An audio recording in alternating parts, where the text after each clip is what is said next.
ya, dari Demokrat juga. Apa yang sudah saya lakukan? Apa kita santai-santai aja setelah ada temuan seperti itu di lapangan?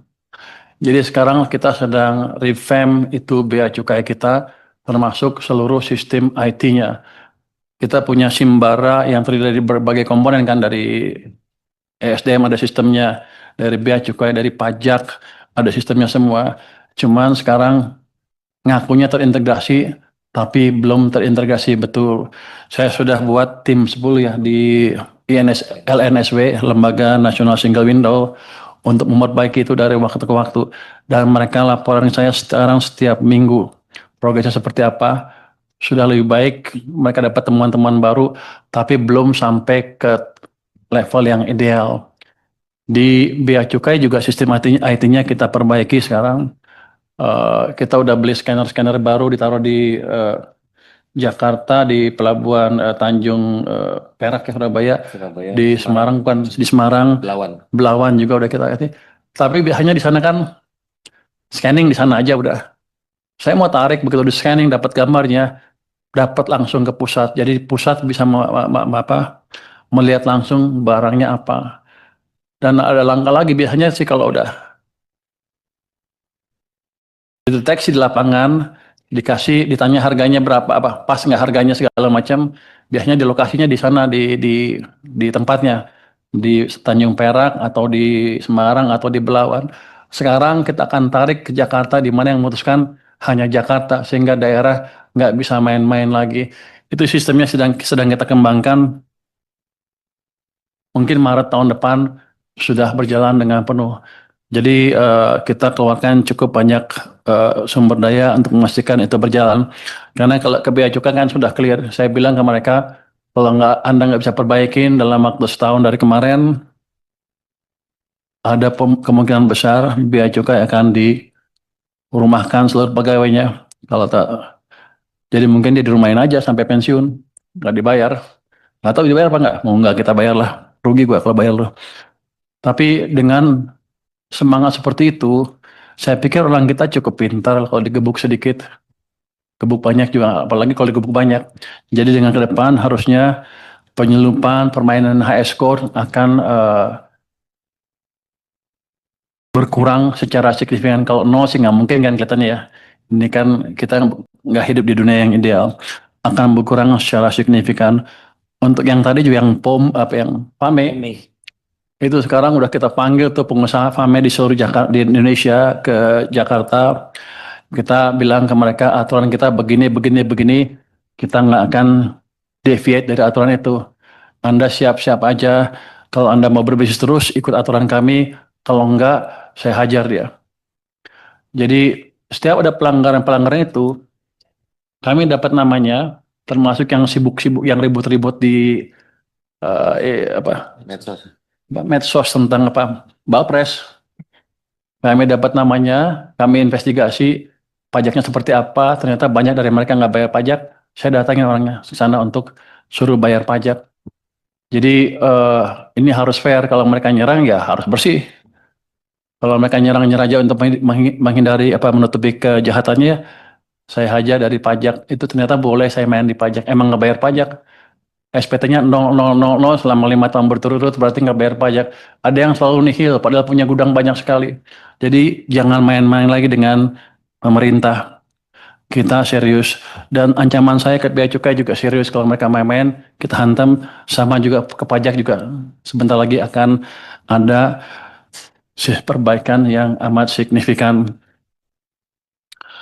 Prinsip pengawasan barang ekspor tadi tanya itu ya. Pada dasarnya itu dah sama. Kita akan pakai sistem yang terintegrasi, pakai IT.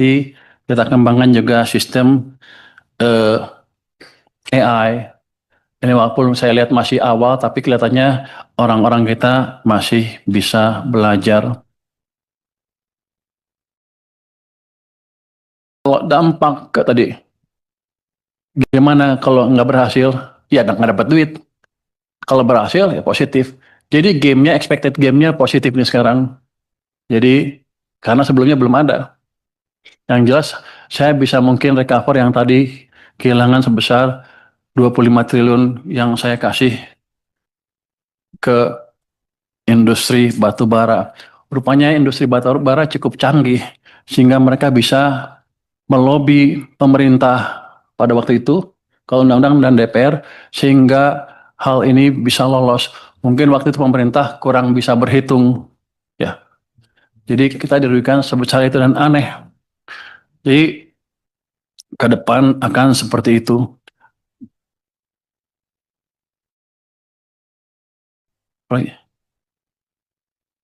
Yang utama Pak. Untuk roadmap hilirisasi kan itu di luar wewenang Kementerian Keuangan, tapi kami akan bicara ke Kementerian ESDM, Ya. ini bosnya Pak Ketua nih, untuk meminta membuat hilirisasi seperti apa ke depan, dan kami siap mendukung 100% langkah-langkah yang akan dibuat oleh beliau. Ada satgas? Ada satgas. Sudah ada satgas hilirisasi, tinggal kita dorong aja. Ada anggota dari kita? Pak Menteri SDM sebagai Saya apa? Pak Anggota. Ada satgas irigasi dan Menteri SDM sebagai ketua, saya sebagai anggota. Yang jelas kita akan jalankan supaya ke depan akan berjalan dengan betul. Untuk post clearance, dan pre-pros and clearance, apakah sudah zero fraud? Mungkin zero fraud tidak mungkin akan diciptakan, nggak akan mungkin akan terjadi. Tapi kita tingkatkan semaksimal mungkin sehingga orang-orang kita tidak bermain-main lagi. Karena saya kasih tahu mereka, kalau mereka main-main risikonya clear sekali. Untuk HS number biasanya kalau batu bara kan ada berat dan kalorinya. Selama ini kita bea cukai tidak bisa periksa tuh kalau ekspor. Kapalnya udah berangkat, baru kita bisa tahu kalorinya berapa. Saya sudah minta ke Pak Dirjen untuk memastikan kapal nggak bisa berangkat sebelum kita tahu barangnya dinaikkan seperti apa.